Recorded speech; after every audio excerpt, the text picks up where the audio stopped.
میں آپ کی خدمت میں جنگ احد کے بارے میں اور احد کے پہاڑ کے بارے میں یا پہاڑوں کے بارے میں آپ سے گفتگو کر رہا ہوں۔ 2 جمعے ہو چکے ہیں، آج تیسرا جمعہ ہے کہ نبی کریم علیہ الصلوۃ والسلام جب احد کے پہاڑ پر تشریف لے گئے تو آپ کے ساتھ حضرت سیدنا صدیق اکبر رضی اللہ تعالیٰ عنہ اور حضرت عثمان غنی رضی اللہ تعالیٰ عنہ، حضرت عمر فاروق رضی اللہ تعالیٰ عنہ۔ یہ صرف آپ کو یاد کرانے کے لیے کہ میں نے بات کہاں چھوڑی تھی کہ حضور تشریف لے گئے احد کے پہاڑ پر۔ ابھی جنگ وغیرہ نہیں ہوئی، ویسے تشریف لے گئے کیونکہ مدینہ طیبہ کے بالکل قریب ہے، 2.5-3 میل کے فاصلے پہ تھا۔ اس پہاڑ پہ تشریف لے گئے تو پہاڑ وجد میں آ گیا اور ہلا، جھومنے لگا۔ تو حدیث بخاری شریف کی حدیث ہے کہ نبی کریم علیہ الصلوۃ والسلام نے اپنے پاؤں مبارک کو ایسے زمین پہ مارا، اس پہاڑ پہ مارا کیونکہ آپ تشریف فرما تھے۔ تو زبان سے فرمایا کہ اے پہاڑ ٹھہر جا، تم پر اللہ کا نبی اور ایک اللہ کا صدیق اور 2 شہید موجود ہیں، ٹھہر جا، یہ ہلنا بند کر دو۔ یہ بخاری شریف کی حدیث۔ تو پہاڑ ٹھہر گئے۔ اب یہ جو بات ہے یہ میں نے تیسرے جمعے، چونکہ اس کے ساتھ اور باتیں آپ کی خدمت میں عرض کر رہا ہوں کہ پہاڑ بظاہر انسان سے سخت ہے اور سخت ہوتا ہے، پتھر ہے، لیکن بتانا مقصود یہ تھا کہ دیکھو یہ محبت مصطفیٰ صلی اللہ علیہ وسلم، حضور کے ساتھ نسبت مصطفیٰ صلی اللہ علیہ وسلم، جب اللہ کے نبی کے ساتھ پتھر کی بھی نسبت ہو جاتی ہے تو اس میں بھی جان پیدا ہو جاتی ہے۔ یہی بات گزشتہ جمعے بھی میں نے بتائی تھی کہ حضرت موسیٰ علیہ السلام کا واقعہ قرآن میں موجود ہے کہ جب آپ فرعون غرق ہو گیا، یہ گزشتہ جمعے بات بتائی تھی اور میں نے بتایا تھا کہ یہ بات میں یہاں ختم کر رہا ہوں، یہاں سے اگلے جمعے شروع کریں گے۔ قرآن کریم نے ارشاد فرمایا کہ وہ جب فرعون غرق ہو گیا اور موسیٰ علیہ السلام اپنی قوم کو لے کر آگے وادی تھی، وادی تیہ اس کو کہتے تھے، اس میں کوئی درخت نہیں تھا، اس میں کوئی سایہ نہیں تھا، کوئی نیبر نہیں تھا، کوئی چشمہ نہیں تھا، کوئی پانی نہیں تھا۔ جب وہاں تشریف لے گئے تو قرآن کریم نے اس واقعے کے بارے میں ارشاد فرمایا کہ قوم چونکہ بڑی لاڈلی تھی، یہودی قوم شروع سے بڑی لاڈلی تھی، ان کا قرآن پاک میں بہت سی جگہ پہ ذکر ہے۔ اللہ نے اپنے کلیم علیہ الصلوۃ والسلام کے صدقے اس قوم کے بڑے ناز اور بڑے چیزوں کو دیکھا اور اللہ نے ان کو بڑی نعمتیں عطا فرمائی، قرآن پاک سے ثابت۔ تو یہ بات گزشتہ جمعے میں نے یہاں ختم کی تھی کہ قوم حضرت موسیٰ علیہ السلام کے پاس آئی کہ اللہ کے کلیم، آپ ہمیں مصر سے نکال کر یہاں لے کر آ گئے ہیں، یہاں نہ تو درخت ہے کوئی، نہ کوئی سایہ ہے، دھوپ ہے اور پانی کوئی نہیں ہے، اب ہم کیا کریں؟ ہم پانی کہاں سے پئیں؟ اپنے جانوروں کو کہاں سے پلائیں؟ دیکھو اس قوم کو اللہ نے من و سلوہ عطا فرمایا، یہ بھی قرآن سے ثابت ہے کہ ان کو پکانا نہیں پڑتا تھا، رات کو چادر بچھا دیتے، صبح اٹھتے تو اس میں نمکین بھی کھانا ہوتا، میٹھا بھی کھانا ہوتا۔ اب پانی کی چونکہ بات تھی، وہ اللہ کے کلیم کے پاس آئے۔ گزشتہ جمعہ یہ عرض کر رہا تھا کہ جب کسی چیز کی نسبت اللہ کے نبی کے ساتھ ہو جائے پھر اس کی تاثیر بدل جاتی ہے۔ آج ہمارے پاس ایسے بزرگ موجود ہیں کہ جن سے چلا نہیں جاتا، وہ ہاتھ میں چھڑی رکھتے ہیں، اسٹک رکھتے ہیں، لیکن ہم چونکہ گناہگار لوگ ہیں، ہمارے اندر وہ تاثیر، وہ چیز پیدا نہیں ہو سکتی، لیکن جو اللہ نے اپنے نبیوں کو معجزات عطا فرمائے اس کا ذکر قرآن میں موجود ہے۔ آپ نے اکثر سنا ہوگا حضرت موسیٰ علیہ السلام کے ہاتھ میں لاٹھی ہوا کرتی تھی، اور قرآن پاک میں یہ چونکہ بہت سے واقعات ہیں، فرعون کے دربار میں بھی جب گئے تو اللہ نے فرمایا تھا کہ اس لاٹھی کو زمین پہ پھینک دو تو وہ اژدہا بن گیا، بہت بڑا، قرآن کہتا ہے دوڑتا ہوا سانپ بن گیا۔ اللہ نے فرمایا فخذ، اے موسیٰ اس کو پکڑ لو، جب پکڑا تو لاٹھی بن گئی۔ یعنی خدا کے نبیوں کی شان کچھ اور ہے۔ تو جب ہم مسلمان وہ ہیں جو سارے نبیوں پر ایمان لاتے ہیں، جب اللہ کے کسی نبی کو اللہ کو معجزہ عطا فرماتا ہے، اس کی شان کا یہ عالم ہے، تو جو نبیوں کا سردار ہو اس کی شان کا عالم کیا ہوگا؟ ہاں جی، بتانا مقصود یہ تھا کہ حضور علیہ الصلوۃ والسلام احد کے پہاڑ پر گئے تو ہلنے لگ گیا، اور پہاڑ وجن میں آیا، جھومنے لگ گیا۔ اس کی وجہ کیا تھی؟ اس پہاڑ کی نسبت رسول اللہ صلی اللہ علیہ وسلم کے ساتھ ہو گئی، کیونکہ حضور کا قدم مبارک اس پہاڑ پہ تشریف فرما ہو گیا۔ ارے ادھر اللہ کے نبی کا قدم لگنا تھا کہ اس میں تاثیر پیدا ہو۔ ہاں جی، قرآن کریم نے بہت سے واقعات کو بیان کیا، جو ایک واقعہ 16ویں پارے میں بھی قرآن نے بیان فرمایا کہ جبریل امین جس سواری پہ تشریف لاتے تھے نا، اس سواری کے قدم جہاں قدم پڑتے تھے وہاں سبزہ اگاتا تھا۔ جب جبریل کی سواری کا یہ عالم ہو، یہ قرآن کا واقعہ ہے، وہ پھر ایک لمبا واقعہ ہے۔ پھر حضرت موسیٰ علیہ السلام 40 دن کے لیے چلے پہ گئے تھے اپنے طور کے پہاڑ پر، پیچھے ایک سامری تھا، سنارا تھا۔ اس نے کیا کیا کہ وہ جہاں اس نے دیکھا کہ جبریل امین کا قدم لگتا، اس کے گھوڑے کا قدم سم لگتا، تو نیچے سے نا سبزہ فوراً اگاتا۔ یہ دیکھ رہا تھا۔ اب یہ واقعہ بڑا لمبا ہے، کسی وقت انشاءاللہ عرض کریں گے، میں تفصیل میں نہیں جانا چاہتا۔ اس نے وہاں سے مٹی اٹھائی، اس نے کہا کہ یہ کوئی خاص چیز ہے، تو قرآن نے ارشاد فرمایا کہ اس نے ایک بچڑا بنا دیا، سب کو کہا کہ سونا لے کر آؤ میرے پاس، میں تمہیں وہ معبود دکھاتا ہوں جس کی عبادت کرنے کے لیے موسیٰ علیہ السلام طور پہ گئے۔ تو اس نے وہ جو مٹی وہاں سے اٹھائی تھی نا، اس کا مجسمہ بنا کر سونے کا بچڑے کا اس میں ڈال دیا، اب بچڑا بولنے لگ گیا۔ قرآن نے ارشاد فرمایا کہ جبریل امین کی اس سواری کے قدم وہاں لگے تھے، اس کی مٹی کو اٹھا۔ اب بتانا مقصود یہ ہے کہ جہاں جبریل کے سواری کے قدم لگے، اگر اس مٹی میں تاثیر پیدا ہو سکتی ہے تو معراج کی رات جبریل امین میرے اور تیرے آقا کے قدموں کو بوسہ دے رہے تھے، تو سرکار کی شان کا عالم کیا ہوگا؟ ہاں جی، یہ بتانا مقصود ہے، کیونکہ پورا واقعہ نہیں میں عرض کرنا چاہتا۔ تو عرض یہ کر رہا تھا کہ حضور تشریف لے گئے۔ اب موسیٰ علیہ السلام نے جب وادی طی میں اکٹھے ہوئے تو قوم سارے اکٹھے ہوئے، حضور ہمارے پاس تو پانی پینے کے لیے نہیں، ہمارے پاس تو سائے کے لیے درخت نہیں، اب کیا کریں؟ قرآن کریم نے یہ سارا واقعہ پہلے اس بارے میں بیان فرمایا، سارا واقعہ۔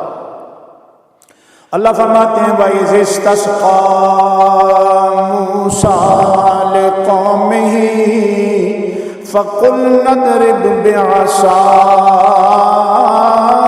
الْحَجَرَ فَانْفَجَرَتْ مِنْهُ اثْنَتَا عَشْرَةَ عَيْنًا قَدْ عَلِمَ كُلُّ أُنَاسٍ مَّشْرَبَهُمْ كُلُوا وَاشْرَبُوا مِن رِّزْقِ اللَّهِ وَلَا تَعْثَوْا فِي الْأَرْضِ مُفْسِدِينَ۔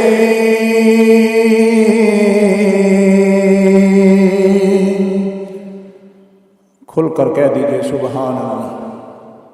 میں نے گزشتہ جمعے بھی عرض کیا تھا کہ سبحان اللہ میں کتنے الفاظ ہیں؟ 9 الفاظ ہیں۔ کتنے الفاظ ہیں؟ اور ایک لفظ کی پڑھنے سے نا، قرآن کے ایک لفظ پڑھنے سے 10 نیکیاں ملتی ہیں۔ کتنی نیکیاں ملتی ہیں؟ تو یہ 90 نیکیاں تو آپ خالی سبحان اللہ پڑھیں تو 90 نیکیاں تو آپ کو یہاں مل جاتی ہیں۔ تو جب اللہ کا کلام پڑھا جائے، سبحان اللہ کا مقصد مولوی صاحب کو پمپ کرنا نہیں ہوتا، یہ میں آپ کو بتا دوں۔ مولوی صاحب کو کوئی آپ ریوارڈ نہیں دینے ہوتے، یہ حقیقت میں یہ ہے کہ اس کا مطلب کیا ہے؟ میرا اللہ پاک ہے۔ بولو اللہ، اللہ میرا پاک ہے۔ سبحان کا مطلب پاک۔ آپ پڑھتے ہیں نا سبحان ربی العظیم، کہتے ہیں نا رکوع میں کہ میرا رب پاک ہے اور بہت بڑا میرا رب ہے۔ عظیم کا مطلب میرا رب پاک ہے اور بڑا عظیم ہے۔ اسی طرح سجدے میں آپ کیا کرتے ہیں؟ سبحان ربی بولو، آتا ہے یا نہیں آتا؟ سجدے میں پڑھتے بھی ہیں یا نہیں؟ سبحان ربی الاعلیٰ پڑھتے ہیں نا کہ میرا رب وہ ہے جو پاک ہے اور بہت بلند شان والا ہے۔ تو اسی طرح یہ سبحان کا لفظ قرآن سے ثابت ہے، سبحان الذی اسری بہ، قرآن کہتا ہے۔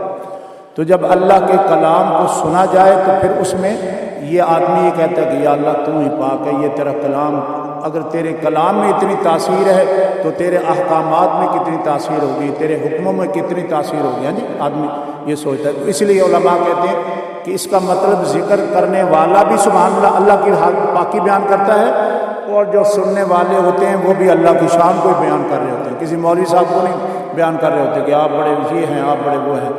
تو اس لیے جب قرآن پڑھا جائے تو اللہ کی تعریف کیا جائے۔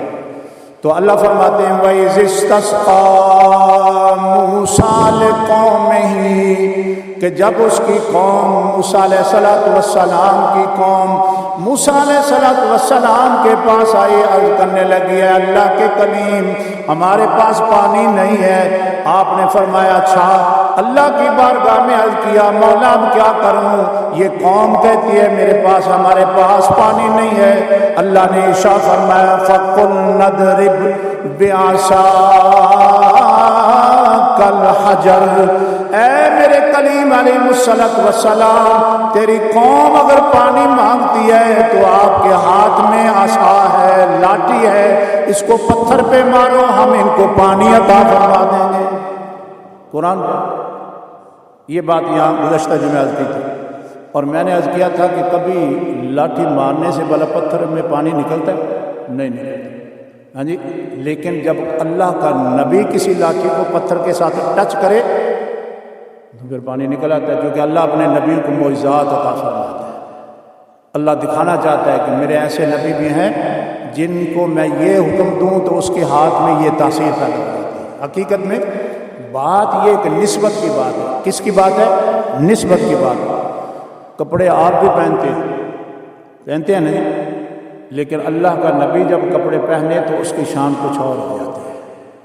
کملی والا کہتے ہیں کہ کملی والا، تو کملی والے سے مراد کیا تھی کہ اس چادر کی تعریف کی جا رہی ہے جو میرے اور تیرے آقا دو عالم صلی اللہ علیہ وسلم اپنے اوپر اوڑھتے تھے، اس چادر کو، اس کو کیا کہتے ہیں؟ کملی والا کہتے ہیں۔ یہ کملی والا بڑی شان والا، کیوں؟ اس چادر کی اب بات جو کہ لمبی ہو جائے گی، میں اپنے موضوع پہ رہنا چاہتا ہوں، لیکن حقیقت میں حضور علیہ السلام مسجد نبوی میں تشریف فرما تھے، صحابہ بیٹھے، ایک عورت آئی، اس نے حضور علیہ السلام کی بارگاہ میں ایک یمنی چادر، بڑی اس میں تاریں تھیں، سنہری تھی، بڑی خوبصورت چادر وہ یمن سے لے کر آئی۔ اس نے تحیہ کیا تھا میں اپنے آقا دو عالم صلی اللہ علیہ وسلم کی خدمت میں پیش کروں گا۔ وہ عورت آئی تو اس نے کیا کیا؟ اس نے کہا یا رسول اللہ صلی اللہ علیہ وسلم یہ میری طرف سے ہدیہ قبول فرمائیے، یہ چادر میں بڑی دور سے لے کر آئی ہوں، آپ کے لیے لے کر آئی ہوں، آپ اس کو اوڑھیے، یہ میری تمنا ہے۔ حضور نے قبول فرمایا۔ اب یہ بھی ایک سنت ہے، یہ جو مولانا حضرات کی خدمت میں کہتے ہیں یہ جی ہدیہ ہے آپ کی خدمت میں، یہ حقیقت میں سنت مصطفیٰ کیا ہے؟ سنت کہ کسی کے ہدیے کو ریجیکٹ کرنا یہ سرکار کی سنت کے خلاف ہے۔ اور یہ جو میں حدیث سنا رہا ہوں یہ بڑی مشہور حدیث ہے، آپ نے اکثر سنا ہوگا کہ اس عورت نے حضور کی بارگاہ میں چادر پیش کی تو آپ نے اس کا دل نہیں توڑا، آپ نے یہ نہیں کہا کہ مجھے کیا ضرورت ہے اس کی، لے جاؤ، بلکہ آپ نے قبول فرمایا، آپ نے فرمایا دے دو۔ آپ نے لے کر نا اپنے اوپر بس اوڑھی تھی، صحابہ کا مجمع تھا، اس مجمع میں ایک صحابی کے دل میں بات آئی کہ کاش اللہ کے رسول یہ چادر ہمیں مجھے دے دے۔ حدیث میں آتا صحابہ کا مجمع تھا، وہ عورت چادر دے کر چلے گئی، سرکار نے اپنے جسم عطر کے ساتھ لگا لی، اوڑھ لی۔ اس مجمع، اب جیسے آپ تشریف فرمائیں، مجھے کیا پتا کہ اس مجمع میں جتنے لوگ بیٹھے ہیں ان کے دل میں کیا ان کی تمنا، کیوں نہیں؟ لیکن میں تو نہیں جانتا، لیکن اللہ کا نبی تو جانتا ہے نا۔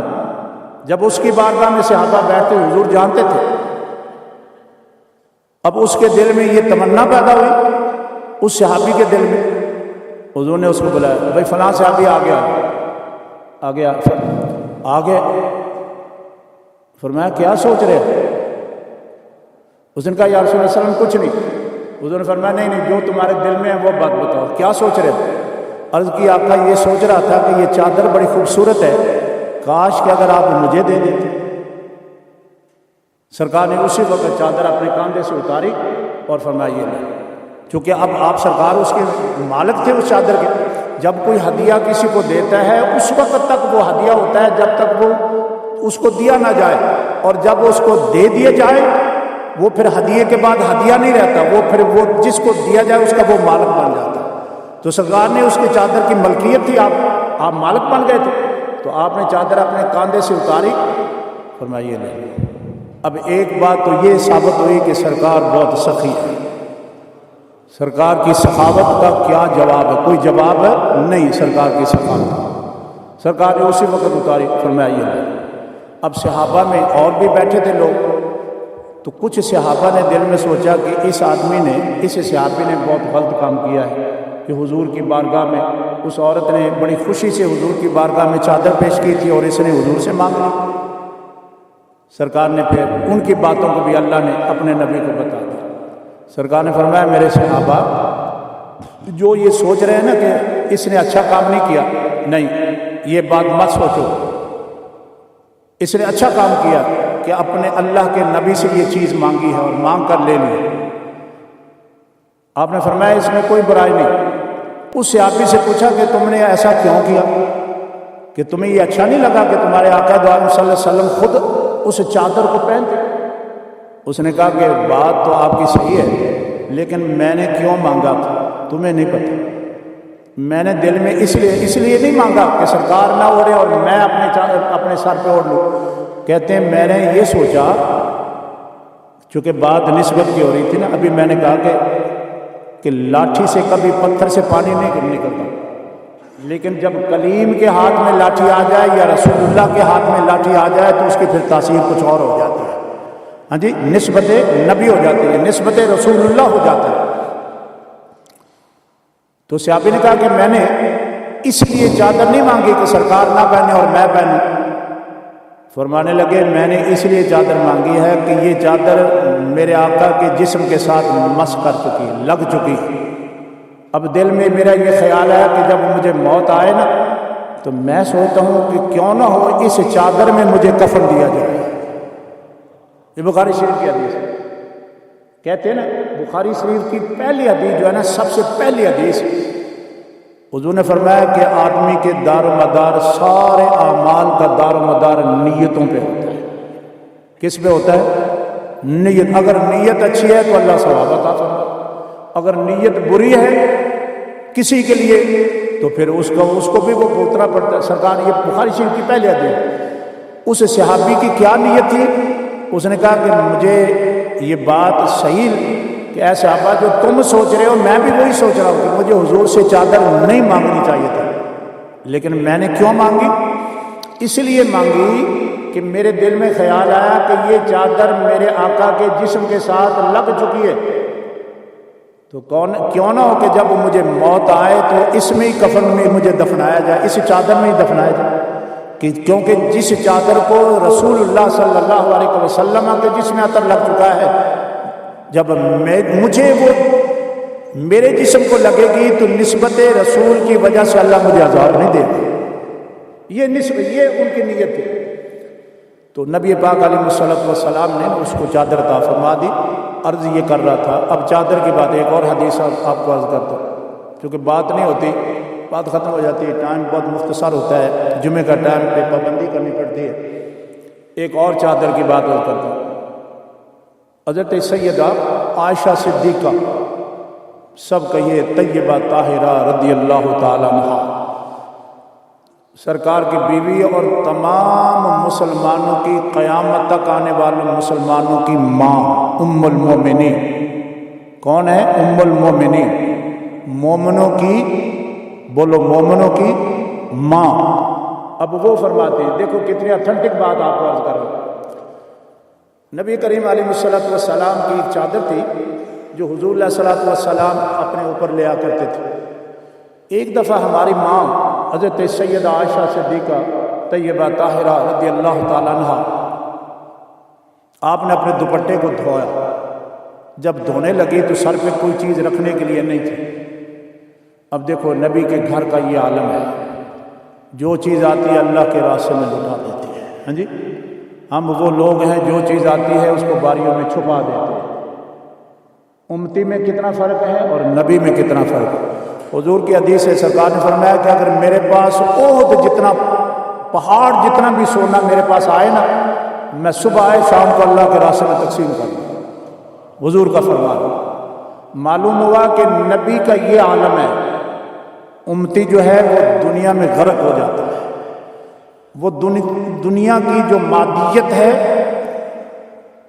منی ہے، دولت ہے، روپے پیسے ہے، جائیداد ہے، وہ کہتے ہیں بس these are forever for me, حالانکہ دس از رانگ، کہ وہ ہمیشہ اس کے پاس یہ دولت نہیں رہتی۔ اگر وہ چلو عمر لمبی بھی ہوگی، 60 70 80 100 سال کا بھی ہو گیا، جب دنیا سے جائے گا دولت بھی ادھر رہ گئی، ہر چیز ادھر رہ گئی۔ اور حضور کی حدیث ہے، پھر یہاں بھی ایک حدیث کر دوں، کہتے ہیں جب دفنانے کے لیے نا مسلمان کو لے جاتے ہیں نا، 3 چیزیں اس کے ساتھ جاتے ہیں۔ بولو کتنی چیزیں؟ دفنانے تک فیملی جاتی ہے ساتھ، کوئی دوست احباب جائے یا نہ جائے، فیملی تو جاتی ہے نا بھئی اس کو میرا یہ فلانا عزیز ہے، اس کو دفن کرنا ہے جی، فیملی جاتی ہے۔ حضور نے فرمایا کہ ایک اس نے جو کمایا ہوا ہوتا ہے نا مال و زر دولت، وہ بھی اس کے ساتھ جاتی ہے قبر تک۔ اور تیسری چیز اس کے نامہ اعمال ہے، اس کے نیکیاں، اس کے نیک عمل ہے۔ یہ 3 چیزیں ہر بندے کے ساتھ جب اس کو دفنانے کے لیے جاتے ہیں نا تو قبرستان تک جاتے ہیں۔ سرکار نے ارشاد فرمایا 2 چیزیں واپس آ جاتی ہیں۔ کتنی چیزیں واپس آتی ہیں؟ 2 چیزیں، فیملی واپس آ جاتی ہے۔ کبھی آپ نے سنا ہے کہ مرنے والے خامد کے ساتھ بیوی بھی وہاں دفن ہو گئی؟ کبھی سنا؟ ایسا نہیں ہوا۔ کبھی آپ نے سنا ہے کہ بیٹا فوت ہو گیا ماں بھی وہاں دفن ہو گئی؟ ایسا نہیں ہوا، کبھی نہیں ہوا۔ سرکار نے فرمایا فیملی واپس آ جائے، اس کو دفنانے کے بعد وہ واپس آ جائے۔ جو مال و زر اس نے کمایا تھا وہ بھی قبر سے واپس آ جائے، گھر میں واپس آ جائے۔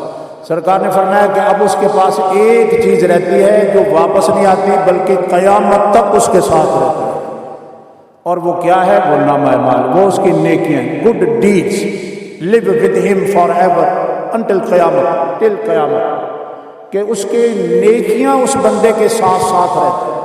بہرحال میں عرض کر رہا تھا کہ امتی میں یہ فرق ہے کہ وہ مال و زر اکٹھا کرتا ہے، لیکن نبی کا یہ عالم ہے کہ اس کی خدمت میں کوئی چیز آئے تو وہ تقسیم فرما دیتا ہے۔ شام ہوتی ہے تو خالی۔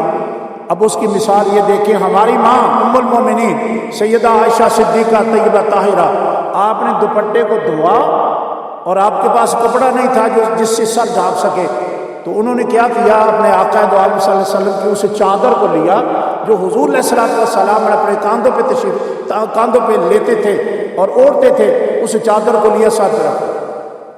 جب سر، کیونکہ ان کا حق تھا، بیوی تھی، ام المومنین، ماں تھی تمام مومنوں کی، سرکار کی چادر کو اٹھایا سر پہ رکھا۔ ابھی ادھر سر پہ رکھا، ادھر حضرت عائشہ صدیقہ طیبہ طاہرہ فرماتی ہیں کہ میں نے سرکار کی چادر کو سر پہ رکھا تو اس لیے تھا کہ میرا سر ننگا نہ رہے اور سر کو میں ڈھانپ لوں۔ کہتے ادھر میں نے اس چادر رسول کو سر پہ رکھا تو ایسا لگ رہا تھا جیسے آسمان سے کوئی بارش نازل ہو رہی ہے میرے سر پہ، کوئی ایسی چیز نازل ہو رہی ہے۔ کہتی مجھ سے رہا نہیں گیا، میں حضور کی بارگاہ میں اسی چادر کو لے کر سر کو ڈھانپا ہوا تھا، اسی طرح حضور کی بارگاہ میں حاضر، کیونکہ گھر میں تھے سرکار۔ تو میں نے پوچھا یا رسول اللہ صلی اللہ علیہ وسلم اس چادر میں کیا ہے کہ میں نے اپنے سر پہ اوڑھا ہے اور ایسے لگ رہا ہے جیسے آسمان سے بارش اتر رہی ہے، آسمان سے یہ بارش میرے سر پہ اتر، حالانکہ بارش تو کوئی نہیں ہے، بالکل صاف ہے، کلیئر ہے مطلب۔ سرکار نے فرمایا عائشہ تم بھول گئی ہو، یہ چادر عام چادر نہیں تھی، یہ وہ چادر ہے جس کو اللہ کا نبی پہنا کرتا ہے، یہ وہ چادر ہے جس کو نسبت مصطفیٰ ہے صلی اللہ علیہ وسلم، یہ وہ چادر ہے جس میں مصطفیٰ کے ساتھ یہ لگی ہوئی ہے۔ حقیقت میں تم نبی نہیں ہو، تم نبی کی بیوی ہو۔ جب یہ چادر تم نے اوڑھی ہے تو تم یوں محسوس کر رہی ہے جیسے آسمان سے یہ بارش نازل ہو رہی۔ فرمایا یہ بارش نہیں، یہ اللہ کا نور نازل ہو رہا ہے۔ معلوم کیا ہوا کہ نبی کی شان کچھ اور ہے، امتی کی شان کچھ اور ہے۔ نبی ہاتھ میں سٹک لے اس میں جان پیدا نہیں ہوتی، نبی ہاتھ میں وہی چھڑی لے لے تو اس میں جان پیدا ہو جاتی ہے۔ ہاں جی، فرق ہے نا۔ تو بہرحال حضرات یہ عرض کر رہا تھا، باتیں بے شمار ہیں، تو موسیٰ علیہ السلام کی باتیں جو گزشتہ جمعے میں نے ختم کی تھی، اب تو سوچ کر میں کچھ اور آیا تھا، لیکن درمیان میں یہ باتیں بیان ہوگی۔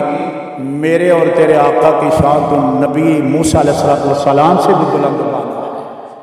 قرآن کہتا ہے موسیٰ علیہ السلام، میں آخری بات عرض کرنے کے بعد ختم کر رہا ہوں۔ موسیٰ علیہ السلام اللہ سے کیا کرتے تھے؟ بات کیا کرتے تھے؟ کیا کرتے تھے؟ کلام کرتے تھے، اس لیے ان کو کلیم اللہ کہتے ہیں۔ اللہ کا کلیم، بات کرنے والا، اللہ سے بات کرنے والا۔ طور کے پہاڑ پر اللہ سے کیا کرتے تھے؟ بولو، کلام کرتے تھے، گفتگو کرتے تھے۔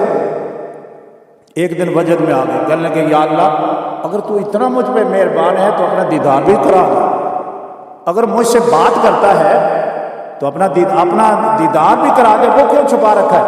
اب قرآن کہتا ہے، اگر آپ کہیں تو میں آیت پڑھ کر آپ کو بتا دیتا ہوں۔ قرآن پاک نے کیا ارشاد فرمایا نام پارے میں کہ موسیٰ علیہ السلام نے عرض کیا کہ مولا اگر تو اتنا کرم فرمایا ہے کہ مجھ سے بات کرتا ہے تو مجھے اپنا دیدار بھی کرا دے، تو نے مجھے اپنا رسول بھی بنایا اور مجھے اپنا کلام کرنے والا بھی بنایا۔ تو اللہ نے کیا ارشاد فرمایا؟ اللہ نے فرمایا فَخُذْ مَا آتَيْتُكَ وَكُن مِّنَ الشَّاكِرِينَ۔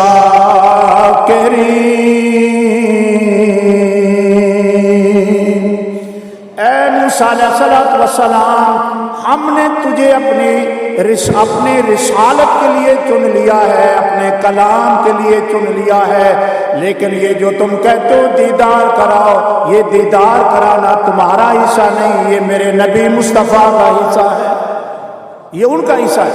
فرمایا تم کیا کرو؟ اب دیکھو یہ قرآن کہتا ہے، نامہ پارا اٹھا کر پڑھیے۔ اللہ فرماتا ہے فَخُذْ مَا آتَيْتُكَ وَكُن مِّنَ الشَّاكِرِينَ۔ اے موسیٰ علیہ السلام، ہم نے جو تمہیں دے دیا ہے نا، کیا دیا ہے؟ رسول بنایا یا نہیں بنایا؟ ہم نے تجھے رسول بنایا ہے، ہم نے تجھے کلیم بنایا۔ فرمایا موسیٰ علیہ السلام، ہم نے جو تجھے دے دیا ہے نا اس پہ کیا کر؟ تو میرا شکر ادا کر، بس اتنا کام کر۔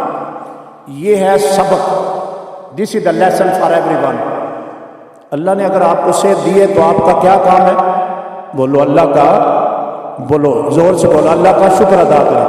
اللہ نے آپ کو اولاد دی ہے تو آپ کا کیا کام ہے؟ اللہ کا۔ اللہ نے آپ کو گھر بہترین خوبصورت دیا ہے تو آپ کا کیا کام ہے؟ اللہ کا شکر ادا۔ یہ نبی کی سنت ہے، اللہ اپنے نبی کلیم کو فرما رہا ہے۔ جب نبی کا یہ عالم ہے تو امتی کا عالم تو کچھ بھی نہیں نا، امتی کے لیے تو یہ لیسن ہے۔ تو بندے کو کیا کرنا چاہیے؟ جو اللہ نے تجھے دیا ہے اس پر اللہ کا شکر ادا کرو، اور جب تم شکر ادا کرو گے پھر اللہ فرماتا ہے میں تجھے اور نعمت عطا فرماؤں گا۔ دعا ہے اللہ کریم، چونکہ ٹائم 5 منٹ اوپر ہو چکے، اللہ کریم ہم سب کو اپنا شکر ادا کرنے کی توفیق عطا فرمائے۔ سنتے ادب۔